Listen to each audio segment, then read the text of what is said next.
This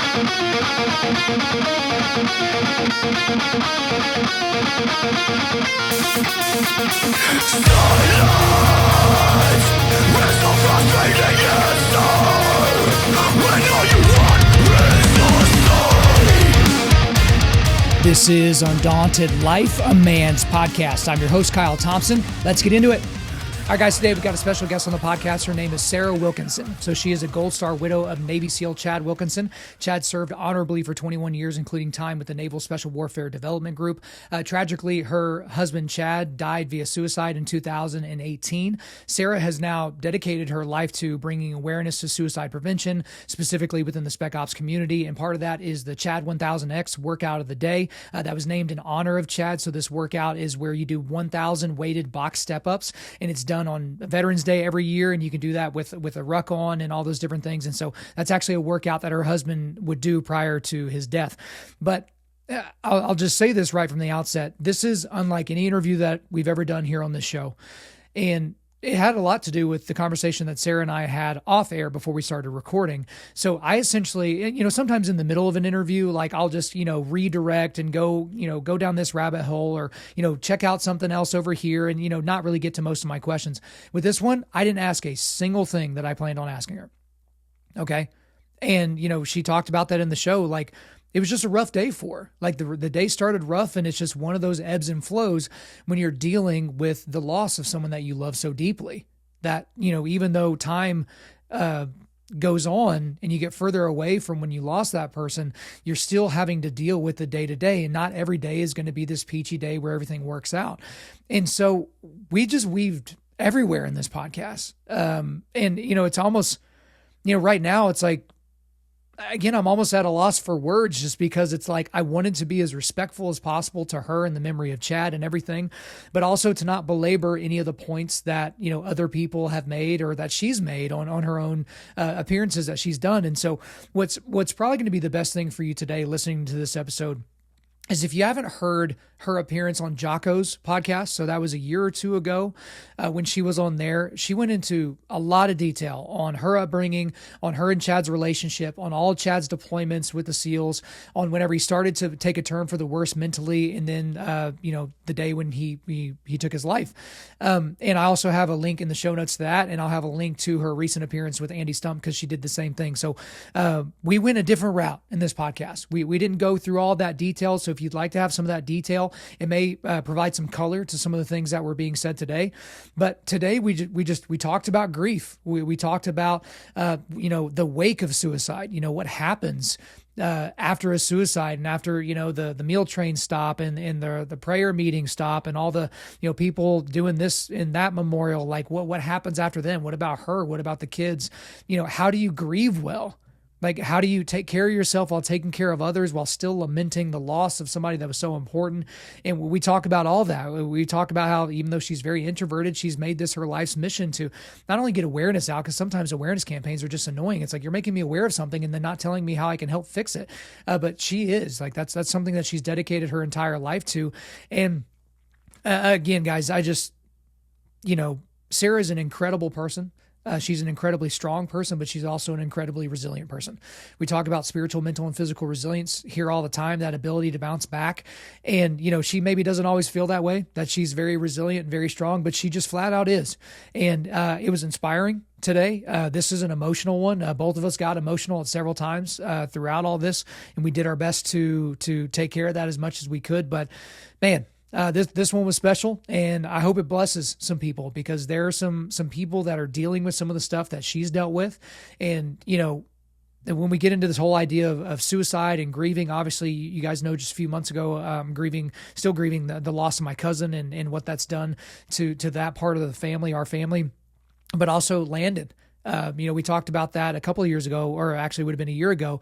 A member of my own foxhole, he died via suicide just a year ago. I think we're recording this like the month of the anniversary of that when that all went down. And you do all this introspective looking, and you're trying to connect all the dots going backwards, and it's like you can't always do that. It's rough sometimes. But this interview today will help you kind of look at that, maybe see some warning signs and see some things that can be done on the front end, some preventative things, and the controllables that you can control.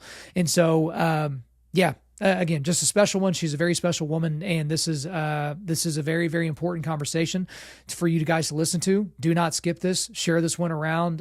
Share it with people. Don't be afraid to ask people if they're struggling. Don't be afraid to ask people if they're having thoughts of suicide. Those are all things that should come out of a conversation like this. So, guys, without further ado, let's get into it.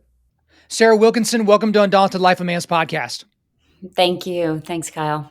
So I'm glad you and I had a second to chat before we started the show, because I feel like, we got to know one another, and, we got to kind of share in the lament of something that we've both experienced. And so about a year or two ago, or it was a year ago, actually, this summer, a good friend of mine took his own life. He was a police officer, buddy of mine, guy that I trained jujitsu with, and, it took everybody by surprise. And this wasn't like a big emotional decision. It was like, he just planned it out, and then it just happened.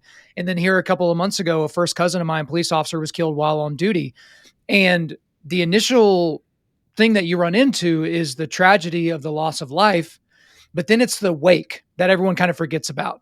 And as I told you off air, everything that I was going to ask you, I'm throwing it away. Like all the stuff that I was going to ask you, I'll link to some other interviews where you've gotten into some more detail. But let's talk about the wake a little bit, Sara, because one thing that I mentioned, and I'm already getting upset, but when my cousin died, all I could think about was his wife and his two kids, that, all the firsts that they're going to have, this week was the first baseball game without dad coaching, and the first daddy-daughter dance and all that stuff. Everyone forgets about the wake, Sara. And, I'm surrounded by a lot of Christians, and we love to do our meal trains, and we love to pray for people, and we love to do all that. But then we get distracted, by life. 60 days goes by, 90 days goes by, a year goes by, 3 years goes by, and you forget that there's still ministering that needs to be done. And so I want to spend a lot of time today talking about operator syndrome and the kind of the wider issue. But talk to me a little bit about the wake and how, that can be a lonely road.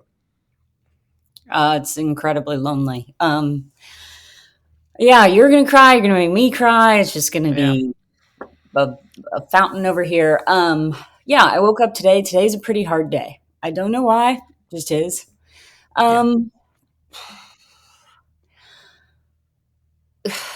I think of grief and death like this. It's been kind of this analogy where it's this ripple. And so for me, my husband died. So I am that immediate closest circle. And then you take, more family, they're the next circle. And then friends are the next ripple. And then acquaintances are the next ripple. And this is how it affects people. I mean, I'm not the only person who was affected by Chad's death. It spanned families, extended cousins, friends, neighbors, they all feel it. But who continues to feel it daily in daily tasks, drinking my coffee, I don't drink my coffee the same, are those people who were the most closely affected. And at any point in all of our lives, we will be the inner circle to that loss, if that makes sense. Yeah. Right. Did you say it was your cousin? Yep. Right. Your cousin's wife, she is in the immediate wake of that circle. And you're right. There's meal trains and there's friends, and they reach out to you and they check on you. And I've said before, I'm incredibly fortunate to have a lot of amazing, amazing people in my life. That's never lost on me. But what naturally happens is in the immediate loss of a life, people are around, your house is filled, meals are made. But then what I've determined is you get about a year. You get 1 year because everything is new. You haven't experienced a Christmas, a Thanksgiving, a birthday, an Easter, fill the blank. But after a year, people do kind of tend to go away because their life has gone on, and you can't blame them for that. And so their life just kind of continues per norm, where your life is completely shattered. And I was sitting outside this morning. I just woke up just having a really hard day. And I was thinking about where my mind goes, and I started to think about in the immediate days after losing Chad, how much it felt like a roulette wheel. And it's just when you first spin that roulette wheel, it goes so, so fast, and the numbers are blurred, and you can't really see anything. And eventually, the roulette wheel starts to slow down, and you can kind of make out the numbers and you see the ball bouncing. But in my opinion, for someone in grief, the roulette wheel never stops. It's like it somehow maintains just enough momentum to keep going around in a circle, and that's kind of how your mind goes. Um, and you don't really ever get a break from it. So as you're saying that, does it feel like in a way, so you mentioned the roulette wheel, which has its momentum and continues to spin, but to a degree, it almost feels like your life is on perpetual pause. Or if you've ever, back in the VHS guys, yeah, to all of you that were born after the year 2000, you have no idea what that is. Screw you. We don't like you. But like whenever you would have a VHS that would skip, so it Uh-huh. would do the same 3 seconds over and over and over until the VCR busted, or until, the whatever's inside the tape started like coming out of the front of the VCR or something like that. Is that kind of what it feels like? Because it's like, again, I think we all will be the center point of that type of pain at some point, but it's like you don't get over it, right? Like you can get over an injury, you can get over a breakup, or you can get over a loss of a job, and you can legitimately move on. And you might be triggered in the future when something reminds you of that. It could be a smell, or a person reminds you of that. Oh God, when I used to date that crazy person, or oh man, when I used to work for that stupid company. But this is so much deeper than that. I think it goes to the soul connection that you have with a person whenever you're in holy matrimony with them, where you make a covenant before God that this is my person. Or if you're a secular humanist, this is my chimp, like this is my chosen chimp kind of a thing. I mean, I don't really have a question in there, Sarah, but does it kind of feel like this just track skipping a little bit? Oh, I mean, it just shifts. So grief changes over time. Kubler Ross, however you say her name, and those varying degrees of grief, and she basically says you cycle through them. Mhm. Denial, bargaining, etc. I disagree with all that. It's not true, because all of that can come up at any point. So in the immediate loss of Chad, everything is just so raw, and most people don't necessarily show sadness. That's, I feel like, a scarier emotion for people to express, so they express anger. And in my life, I would look around and I would see all of the things that I would never get to have again. I would watch families together in restaurants, dads riding bicycles with their kids, name it. And I was so angry, and it's as if it just builds in you like this balloon. And when you overfill a balloon, what do you do to let go of some of that air, right? You pinch it and you kind of let it seep out. And I found myself at times, and I know many of my girlfriends can relate to this, is that you just kind of lash out from time to Mm. time at people, sometimes total strangers who don't know any different, because you got to let some of the air out of the balloon to not make it hurt so bad. As time goes on, I feel probably less of that, but I still see all the ways that he's not in my life, and all the things that I'm not going to get to experience with him, and that's just hard. So I want to talk a little bit about what you mentioned there, where fear and being scared and all that. Like it's so much easier to be angry. Obviously, you don't know this much about me, but you could tell just by my face, I'm a ginger. So I got anger problems, right? So I've had my fair share of rage. Don't worry, I don't punch walls or people typically, but that is a much easier emotion, because it's not a slow seeping of air. It is an explosion of air, right? Like you get to throw that weight down after you lift it. You get to choke that person a little hard at jujitsu. You get to run a little harder, like you run until you're literally feeling like your lungs are going to burst. You get the release. You scream Mhm. the F word, whatever the thing is, you get it out. But for me, like I try to control the other side, the sadness, to an extreme degree. And it's funny, as you said that, something I realized, like in the wake of my cousin's death and of him being killed, um, like I was so angry, like even with my wife, and she's used to the nuts by now. We've been together since we were in college, but it's like I tried to avoid the tears as much as possible. Mhm. And, I talked about it on my show, and that was kind of cathartic and all that. But I kept, every time I would get upset, I would clench my fists, right? I would go to anger. Mhm. And well, I guess for you, Sarah, being this far removed from Chad's death, but also feeling like it just happened to a degree is what I would assume. Did you want people around you to share in your sadness? Did you want them to share in your anger? Did you want them to counteract you? So if you were angry, they needed to be sad to kind of bring you back, or vice versa? Or was it just, am I theorizing too much? I don't think I ever thought about that. Like, I'm mad, I need everybody mad, I'm sad. I will say that, especially in those first initial days and weeks, the people that were around me allowed me to just be. Be, Like, yeah, whatever was happening, they allowed it, and I'm grateful for that. It was probably maybe the second day or the third day, and I was reading through, Chad left me a letter, and I was reading through the letter he left me, and there's just something he says in there that's just heartbreaking. And I had remembered there was a hammer in the hallway or somewhere, and I went and grabbed the hammer, and I just started beating my bathroom door. I mean, just obliterating it. And my girlfriend came in. I think about, how did she do this? It must have been adrenaline. I mean, she caught the hammer on the backswing. mm, And I just collapsed to the floor and I cried, and they let me cry. And I beat that door quite a few times, and it stayed that way for close to a year.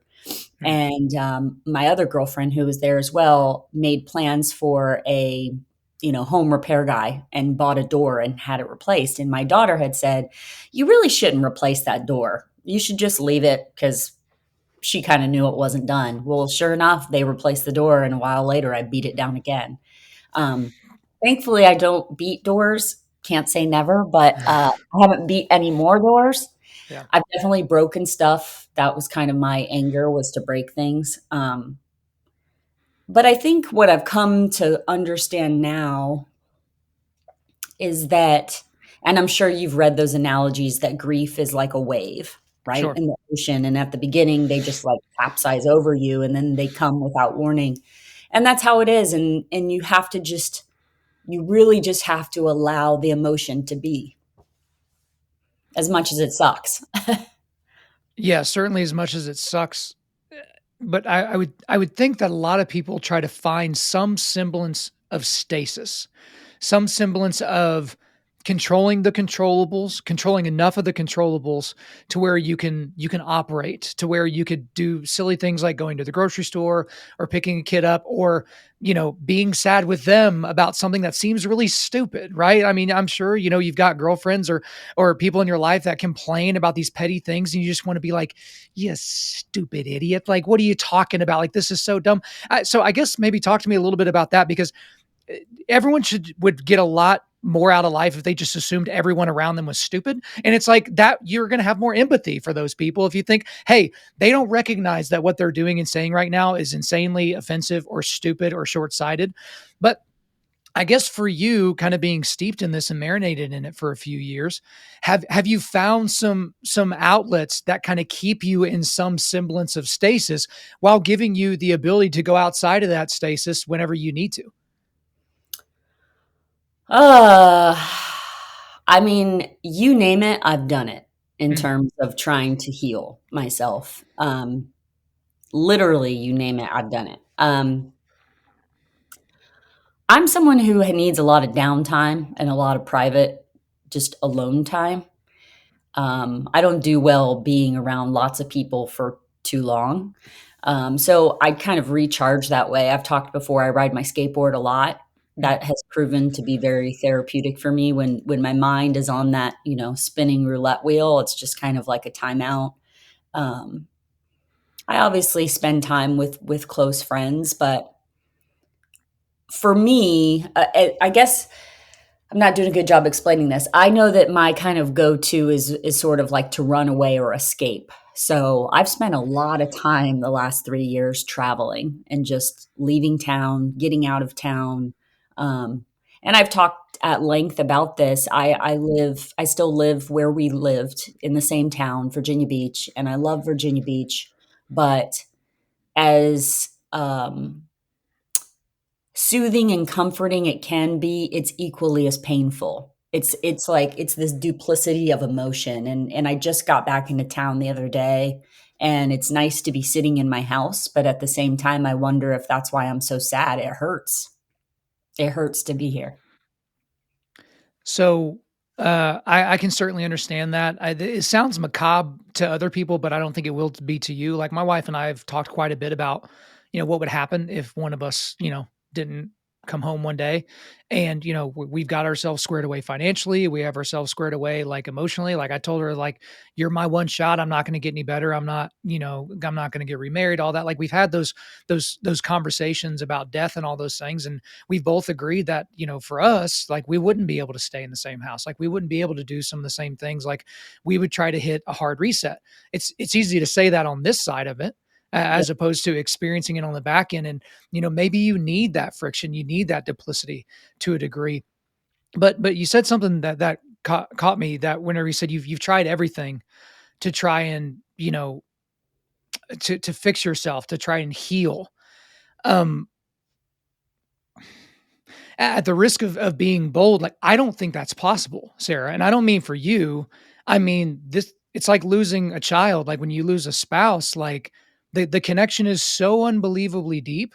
It's not like the roots of a tree that's been moved that can be repaired with a lot of TLC.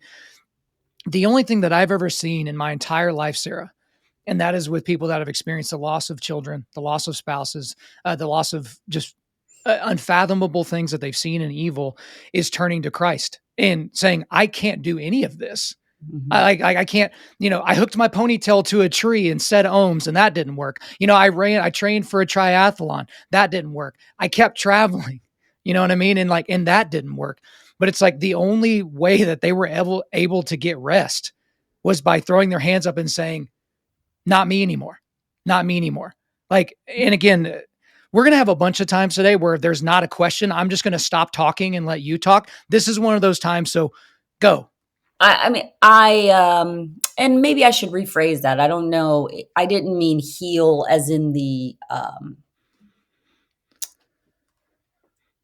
as in it's an endpoint. I just meant more, how do I process this so that I'm strong enough to carry it? Okay. And that has looked different too over the last, I'm coming up on 4 years. The way that I was, and I talked about this with some other widows recently about how we were in the first year versus the second year versus the third year. And you're right. I mean, the loss is always with us. Chad, I will carry Chad till the day I die. Um, the way I carry him is different. And sometimes maybe that's where the conflict lies, is my love is always there, my grief is always there, but my life is also moving forward. So I said I still live in Virginia Beach. I did move homes, and one of the things that he and I talked about is that if he ever died, to not make any big decisions for 1 year. So I stayed in our home. Hmm. I stayed in our home for actually 2 years so my children could finish school and have some sort of normalcy. But I have moved homes. But at the same time, so many other things in my life have gone forward. I just celebrated another birthday without him. I've experienced holidays. My daughter has graduated and moved to California. My son has graduated and gone off to college. And so as my life evolves moving forward and the love and the grief is still there, I think it's this constant kind of check-in of like checks and balances of how you feel about him and your loss and your love and what that looks like with each phase. Do you feel guilty that your life is moving forward? Um, I don't think guilty. If you would have asked me a couple years ago, yeah. You just Mm. kind of want time to stand still. Um, I don't think guilty, but um, just not what I thought my life would be, right? Um, like you met your wife in college. I met Chad when I was 13. Yeah. So um, it, it's I don't feel guilty about my life moving forward. If anything, I just feel sad still watching. We have a lot of friends right now that are all breaching on retirement. I've been Mhm. invited to many retirement parties. And while I am happy for them and, you know, want to express gratitude that they get to go on to this next chapter in their life, I cannot attend retirement parties. I've kind of allowed myself that one grace that it's just that's like a non-negotiable. I didn't get to do that. Chad didn't get to do that. I just can't celebrate that. Doesn't mean I'm not happy for them. And so the same, taking my son to college and being like a single parent there, dropping him off, and just those things are hard. Yeah. So one thing that's been very clear in terms of my perception, watching you on other people's shows and seeing some of your public appearances, following you on social media. And again, social media is the biggest trick of all time because you're not showing any of the times that you wiped out on that skateboard, and I know like if Stories, though. what's that? I have some good stories though. Okay, we're gonna get into that here in just a second, but it's like you know what you can do. Like you can gloss up your life significantly on social media. But for you as a strong single woman or a strong widow, however it's most appropriate to couch it, you were irrevocably tied to Chad almost in his personhood. One thing that was very interesting, I forget exactly which interview, it may have been with Jocko, but you just talked about how, you know, as Chad breathed, you breathed. And I don't mean that like in the literal sense. I mean that almost ethereal sense. Like wherever Chad went, you went. Mhm. And when Chad was gone, you were thinking about how you could be there, even when y'all were broken up, because I think y'all broke up 2 or 3 times before you finally tied the knot. Like it was a circuitous route. It wasn't love at first sight, got married when you turned 18, and then everything was peaches and cream.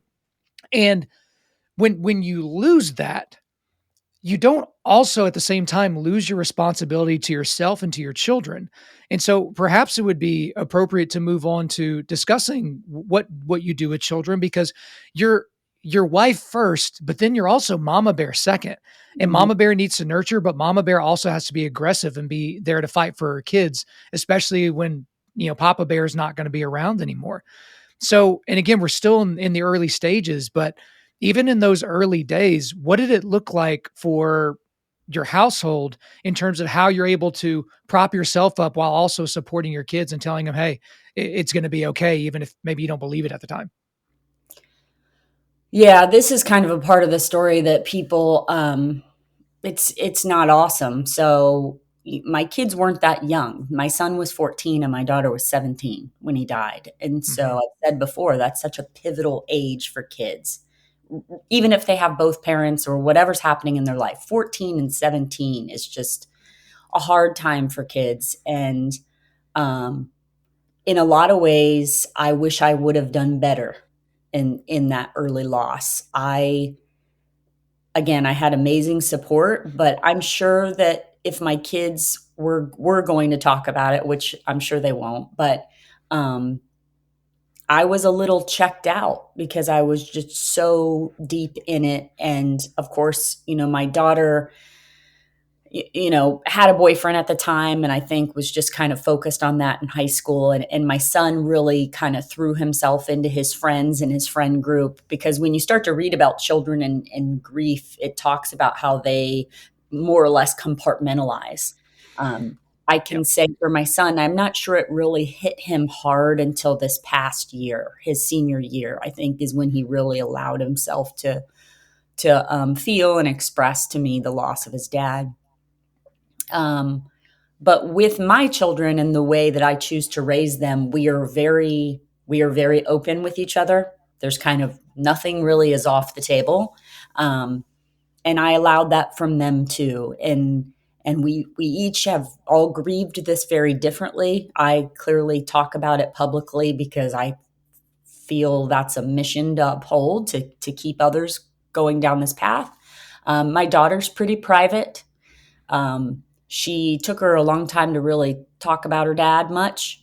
And my son, too, he keeps it close to his heart. I think what's most important when talking to children is making sure that they know that however they feel is okay. And just like I've talked about, those feelings are probably going to change, wax and wane with time, and that's okay too. Um, and not try to squash it or minimize it. I think, especially with death and what I would call an out of timeline death, meaning Chad wasn't supposed to die at 43. Um, I think people try to minimize that, and you can say, no, this really freaking sucks. This is terrible. Being open. I don't know if that helps answer that No, question. it absolutely does. And, it's always hard when you broach the kids subject because it's like, hey, why are you bringing them into this? But obviously there are people listening to the show right now that are in a similar circumstance to you, or maybe one person removed from a similar circumstance. So, you know, and you may not have a whole lot to add here, but I think what happens when something like this happens, when there's a tragic loss, people immediately go into, hey, let me know if there's anything I can do for you mode, which I personally hate that, because what you've done is you've placed more burden onto the shoulders of that person, because now they have to come up with something for you to do so that you feel better. It's like, there's a difference between, hey, I'll be there for you, brother, friends, and hey, I'm on my way, friends. I tell this story all the time. When my son was 6 weeks old, we had to rush to the hospital in the middle of the night for him to have what we thought was going to be emergency surgery at 6 weeks old, first kid. And one of my buddies, Adam, he didn't text me and say, hey, buddy, I'm praying for you, even though we had a lot of prayer and that was great. He didn't say, hey, buddy, let me know if there's anything I can do for you.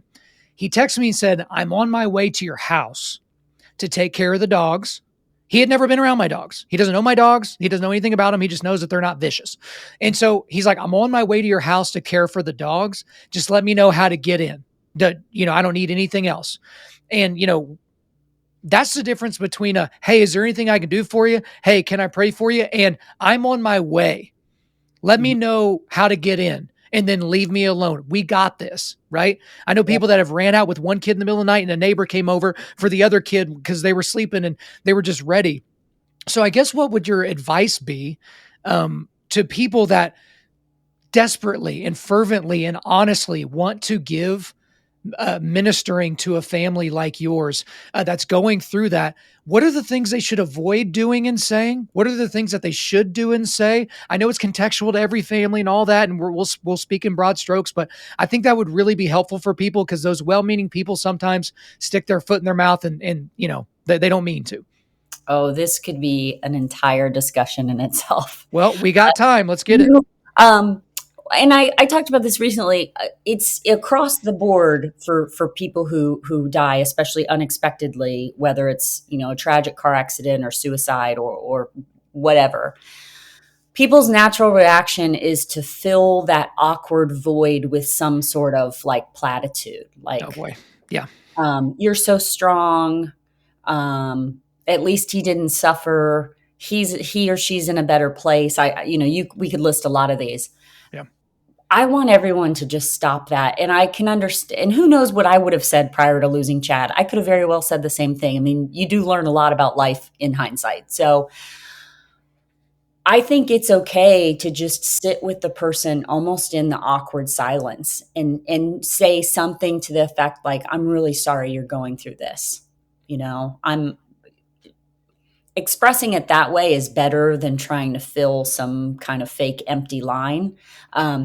People often said to me, how are you doing? They just say, how are you doing? And like, what are you supposed to say to that? I mean, and I would find myself like, especially in the blurry days, like I didn't even know how I was doing. I mean, I would find myself going, I don't know how I'm doing. And I remember expressing this to a girlfriend, and I said, I feel like people should say, how are you doing today?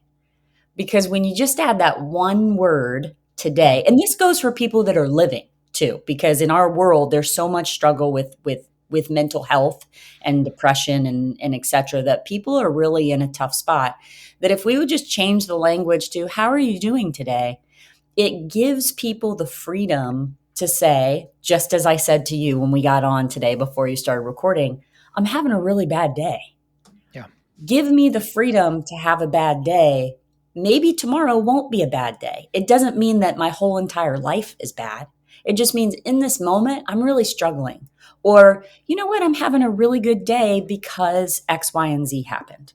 And as far as people not knowing what to do, again, I experienced the same. I can't even express how much love and grace and support I've been given in the last few years. A ton. I've also been encountered with some very mean, rude, and hurtful comments. Not near as many, but they're just out there. Um, and so I think it is doing exactly what your friend did. It's just it's just showing up. And in some reason, death creates this bubble where people are like, I don't want to overstep. I don't want to hurt someone's feelings. And maybe in the moment they might be using your example, which I don't think was the case. You might be like, why are you going to my house? Like, don't go in my house, because they're in this whirlwind of a traumatic situation. But if they think that, then there's a good chance in hindsight, maybe it's a week, a month, maybe it's 10 years down the road, they're going to remember, gosh, when my child was sick, that guy came to my house and took care of my dogs. That was incredibly kind. And that's what's been, I've had people, bring me, a girlfriend just a couple weeks ago made this dessert for me and brought it to my porch. She didn't tell me, she didn't bother me. She just sent me a text later and said, hey, I made this sweet dessert. I really thought you would enjoy some. So I packaged it up and I left it on your porch. It's like, I didn't ask. She didn't know what kind of day I was having, but it was incredibly appreciated. So I was thinking about this too this morning, knowing that we were going to talk and where my headspace was of I think for some reason today, people steer away from saying or doing the kind thing because they don't want to necessarily overstep. And I would like to think that most people's words and efforts are usually more kinder than hurtful. So just do it. I would say as well, like there is beauty in subtlety. And some people do things for people so that they can be recognized, right? They Right. they will do the dessert, they will ring the doorbell, and they want to hear you say thank you. They may not be aware of that, but they want to hear that. I remember, and I shared this on my show, when I went to my cousin's house after we had lost her husband. I went there the very next day, and I walked in the door with a baseball glove and a ball because I knew their son liked that. And we were just going to go play catch. But as soon as I locked eyes with my cousin, she just came and cried on me. And that's fine. And like, I didn't say anything. I didn't quote scripture. I didn't tell her all these grand things that some, random dude said that was smart a few hundred years ago. I just let her do that and let her do whatever she needed to do. But before I left, a couple interesting things happened. I did pull her aside, and I did show her some scripture, and I didn't say something silly that had no foundation, like, you're stronger than you think and it'll all be okay, and any of those platitudes that, any of you guys had in your mind whenever Sarah was talking. I just said, you have a unique opportunity to show your kids strength that they will never forget, that they've never seen before. And at the funeral, she spoke at the funeral, which I still can't wrap my head around how she did that. And as she walked back to her seat, she just ran her hand along the side of the casket. Subtle. There's American flag draped on it. And it's like, but her kids saw that. And they're going to remember that. But then as I was leaving that day, Sarah, like leaving the house, there were like 8 people in their flower beds, just taking care of the mulch and, weed eating and pulling some weeds and doing some things like that. They didn't ask to show up. They just showed up. And I think that's very important for people because, again, you never know what you're going to spark in somebody later. And you're exactly right. You may think about that down the road, and it brings you a little sense of happiness in that moment. And so I think that's deeply helpful. One thing that I know that you do a lot, and the reason why you carry this burden as strongly as you do, even though you're more introverted and would probably prefer not, is because of the signs that you saw in Chad before, he died. And not that you didn't do anything, but you didn't know what to do with the signs that you were seeing. And so I generally have a problem with awareness campaigns. It's like, why are you making me aware of this? Can you tell me what I need to do? Like, you're making me aware about the plight of puppies in, I don't know, Tennessee, but it's like, what, can I send you money so we can save the puppies? Like, tell me what I can do. But talk to me a little bit about the signs that you saw, because this is an awareness that people think, oh, well, maybe that's just a Navy SEAL thing, or that's a mental health thing, and we can leave it in the ethereal and the non-specific, and we don't really have to deal with it. But there were certainly things that could have been done, in things in every situation where we see something like this. Like, it wasn't Chad at the end, right? It simply wasn't. It was something else to a degree. But go ahead and talk a little bit about all that. Yeah. Obviously, it was all recognized in hindsight again. I mean, I could look back and go, okay, that was weird. That was weird. And that's what's interesting about the brain, is that it is very complex. So we can't sit here and say, this is what you need to do, X, Y, and Z, and this will heal your brain. We're not there yet. But it is about being aware of signs and symptoms. And so, like I've said, he was a very quiet guy, always quiet, always pretty reserved. Wasn't like the life of the party, always going to be out. It just wasn't him. But he definitely got more reserved, more quiet. His calm demeanor became short fused.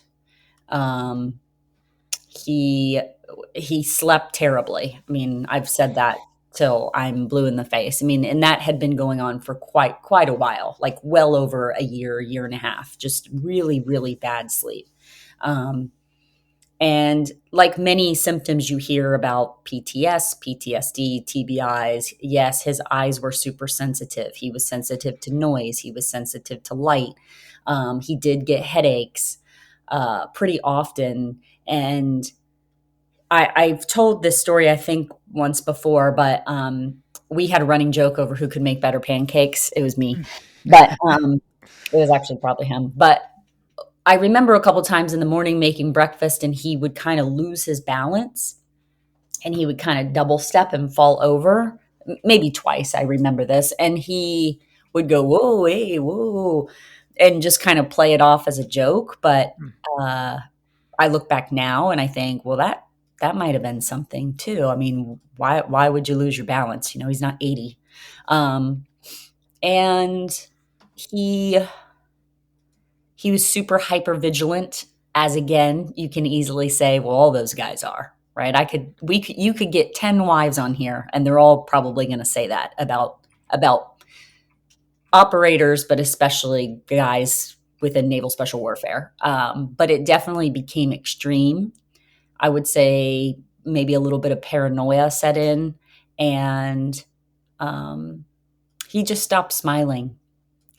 So, which I didn't really notice at the time, because he was also in the transition of his career, doing some different things. I think it was a little stressful for him. And so that's what I just always chalked it up to. And so it's just important for me to share those things, because if I could share with you the amount of messages that have inundated my email and or social media platforms from people sharing their personal stories, to extend beyond military, but especially our police officers and firefighters and just first responders as a whole, it's astounding. And they say, I have these symptoms. Do you think I'm okay? And one, I'm not a medical professional.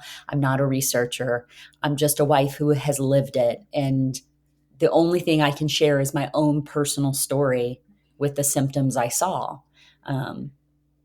And so you hear suicide mentioned as the silent epidemic, or with our veterans, you'll hear it referred to as invisible wounds of war.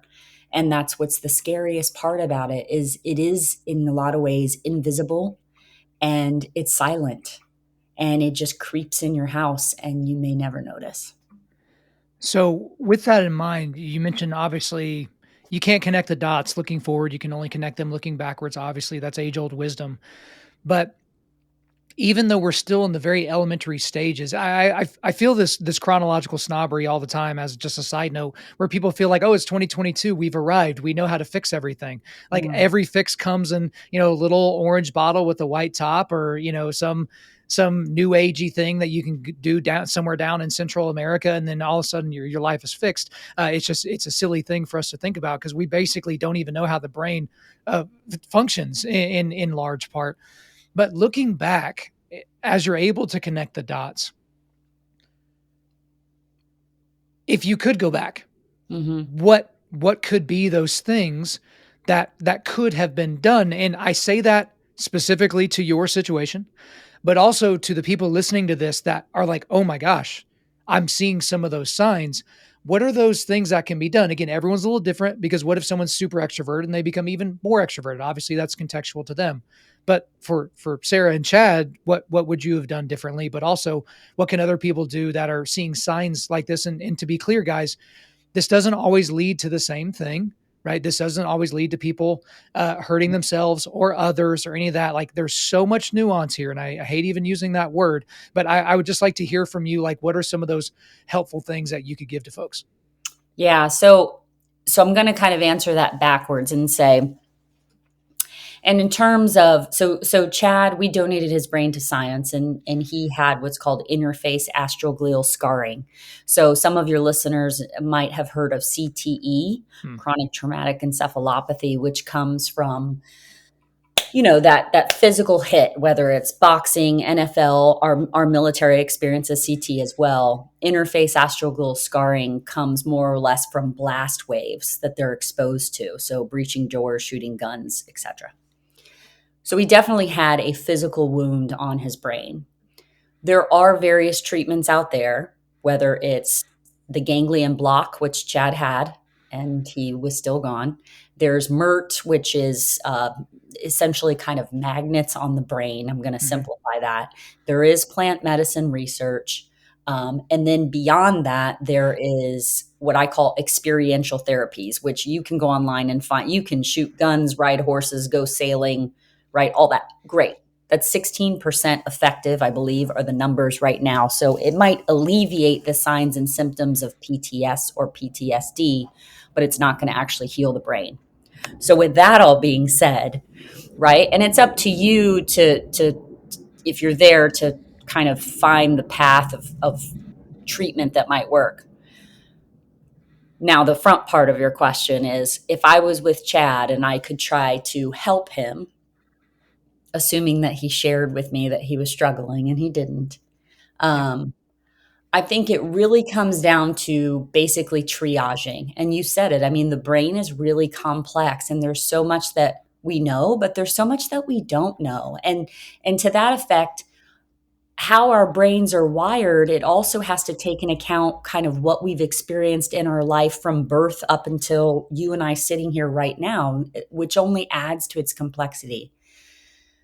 But I think of triaging, because I've had some other wives say this to me, like, well, my husband is sensitive to light, and my husband doesn't like loud noises, and my husband sleeps terribly. And I guess my advice to myself or anybody else would be triaging the most profound signs and symptoms, and maybe just try to focus on the most profound that you feel like you can alleviate. For example, his sleep. We did what we could. He also had sleep apnea, which many of the guys do have, which you have to ask yourself, why does a 40-year-old sleep with a CPAP machine? But creating an environment, whether it's, you hear the word sleep hygiene, and he did do a lot of things. He drank the Rick Parsley drink every night. He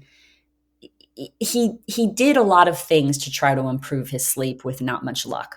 But my point being is, as a spouse, what could I have done to maybe improve that environment for him? Maybe I think nutrition is pretty paramount to our overall health, physical and mental. Maybe what could I have done to prioritize that for him so that he could be on a more regulated, regimented, kind of whole foods nutrition? What could I have done to minimize the noise in our house? We have 2 dogs who aren't here right now, thankfully, and they're great, but man, they bark a lot. And I never really noticed it, because obviously it wasn't kind of a triggering event for me, but anytime they barked, I mean, he went through the roof. So that's my answer is, I always say spouse or first responder, not Hmm. everyone's married. Who's the person in your life when they see signs and symptoms? Can you maybe have an honest conversation with each other and really talk openly about what is hard for you, the person struggling, and ways in which we can minimize that stress on your mind and body? I mean, that's the only thing I can think of as a starting point. Yeah, I mean, and again, just to echo that, it is a starting point. Like obviously you're not you're not prescribing anything to No. people. This is just to get things going. Um, but in preparation for this interview and for this chat with you, Sarah, there were two things that I noticed that stuck out like a sore thumb to me, at least in your other interviews or even things that you've written or public appearances. Is like you love Chad like he's still here. You talk about him like a giggly little girl, like you almost revert back to your 13-year-old self when you Mhm. talk about him, and like you can feel that not just love, because there's a lot of people that love somebody but then they don't like them. You know what I mean? Like you loved him, you liked him, you were interested in him, and not just because he was a cute kid in class, but because he was Chad and you were Sarah and you were Chad and Sarah. And like, that's kind of how it went. So that's the first thing. And the second thing is almost like this deep level of lament that he didn't, and you just mentioned it in your last answer, that he didn't tell you that he was struggling. Yeah.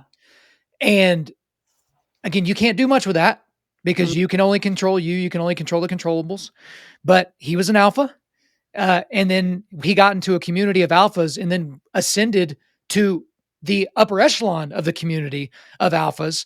And in those communities, you just deal with it, right? Like you don't get through buds, and that's not just hell week. You don't get through the 6 months of buds. You don't get through all the other workups. You don't get through the deployments. You don't get through green team screening. You don't get through any of that if you're really sitting there going, gosh, my toe just kind of hurts today. I really wish I didn't have to run with this boat on my head. Like those things don't happen. You just get over it. You don't tell people you're struggling. You just deal with it.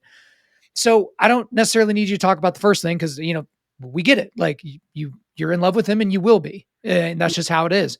But on the second part, like it's almost like you want to feel some responsibility, but you also intellectually know that it's not your fault that he didn't come to you and tell you, like you couldn't have known.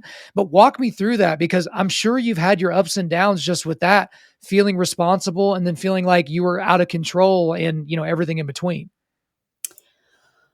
Yeah, again, I've talked about this before, but for maybe your listeners. So, logically, I can sit here and tell you his brain was sick. He had changed. He wasn't the same. There was more at play, Hmm. right? That took his life. But what I also know is that the unconscious doesn't care about facts.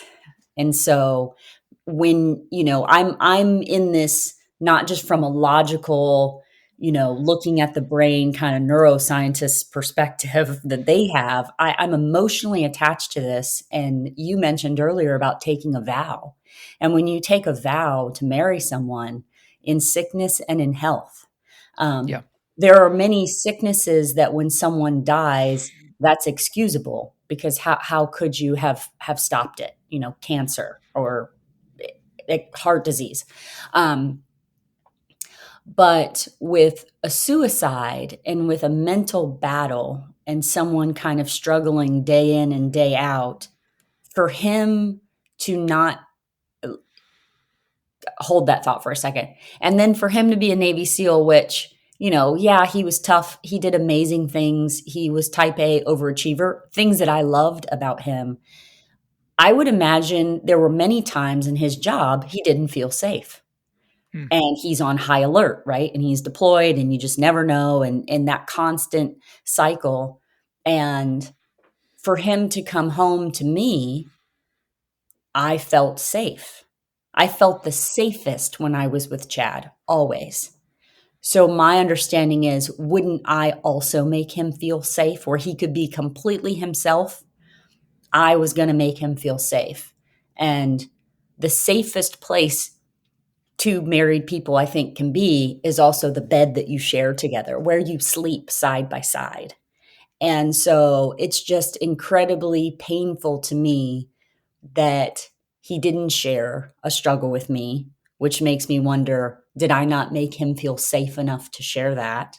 And that when he did take his life, he got up out of our bed and walked away in the middle of the night. And so it's twofold, and it's I'm going to do better at not crying when I talk about it, but that's incredibly painful. That's incredibly painful because there was nothing I didn't tell him. And I I'm going to do it. I think that your listeners, or anything you listen to me on, you will understand the way I love him. So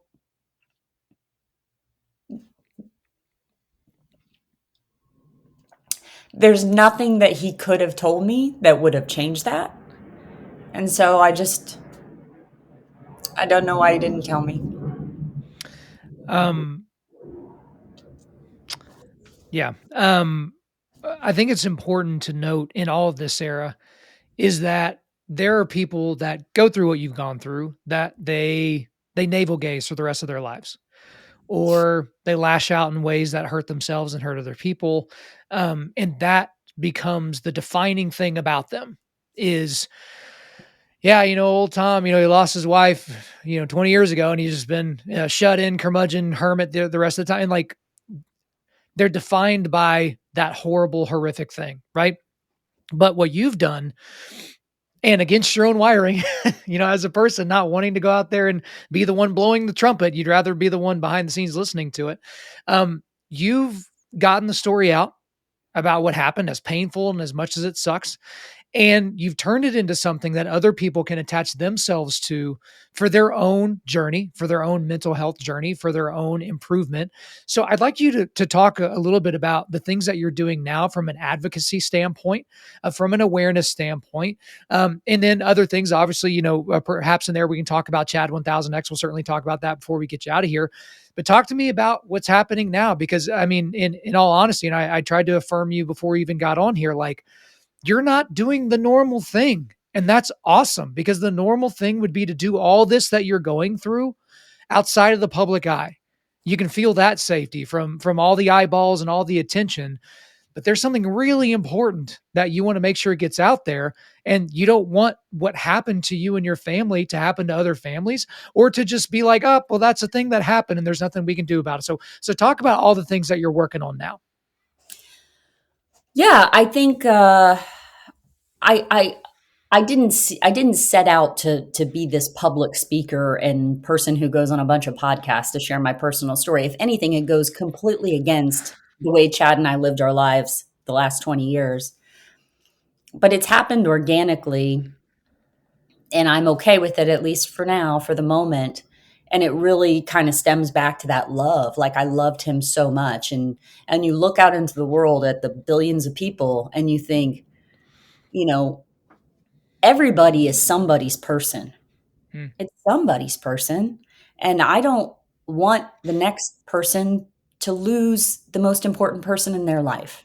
And so just trying to use our story, and there are so many of us, as the statistic, over 7,000 have been killed overseas since 9/11, over 30,000 have died by suicide.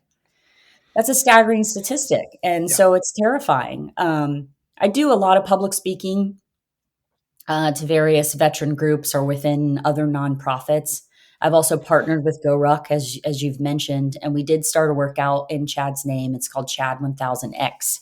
And Chad was, as I like to say, a hobby alpinist, because the guy liked to do hard things that not everybody could do. He thought, I'm going to go climb some mountains. So he climbed Kenya and Kilimanjaro in 2012, and then he kind of made the personal goal to climb the 7 summits. And he did a couple mountaineering courses, and he climbed Aconcagua, which is the second highest summit in the world, in January of 2018. And to do that, he trained religiously.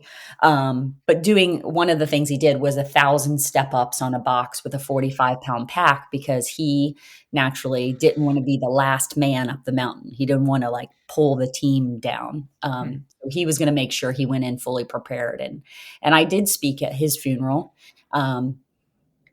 For two reasons. One, I felt that I would probably be able to speak the most uh, um, thoroughly as it pertained to Chad as the person and the man that he was, but I also wanted to show my kids strength. And I've tried to do that these last almost 4 years. Um, and so we've started this workout, and we like people to complete it close to or on Veterans Day, which is November 11th.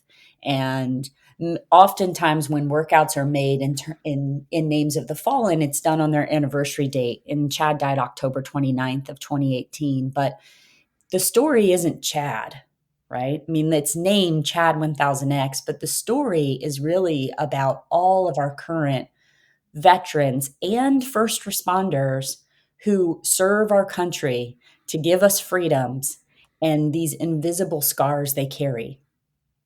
And so doing that on or around Veterans Day really is a testament to our current people in uniform, that we stand by them and we see them and we recognize and we want to provide help and support to them.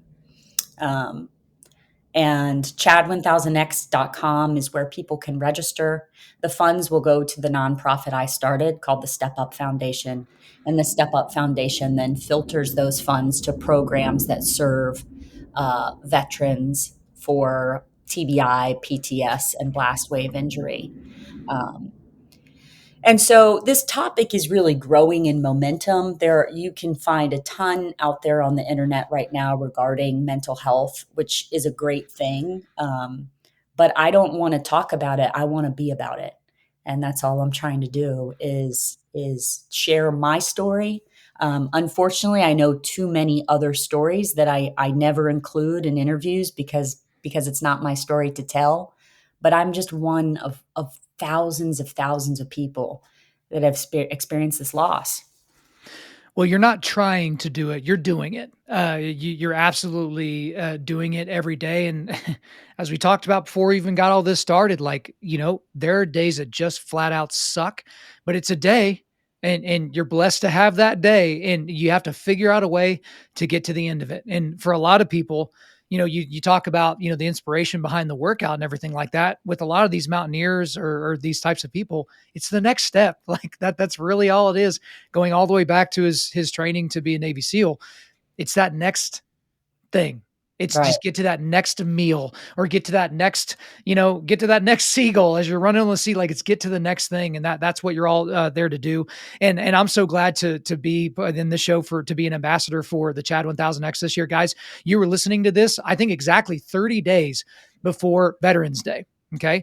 And so you've got a little bit of time to train, and you didn't necessarily talk about this, but I'm going to be doing it the way that he did. So I'm going to have the 45-pound pack. I've got, the box that I'm going to step up on and all that. But if you're not there, guys, like, do this with a buddy, right? You don't have to do it with a pack. You don't have to do it with a 45-pound pack. You can do a 30 or a 15, and like, you can go back and forth with a person. And if you're going to do it by yourself, get ready to get about an hour in, right? Without breaks and all those types of things. But as I've done with other memorial workouts, and I've been parts of other memorial workouts, ones that are known internationally and ones that are only known, locally. When you're doing those things, don't just look at it as an opportunity to post something on Instagram with a particular hashtag and say, look what I've done.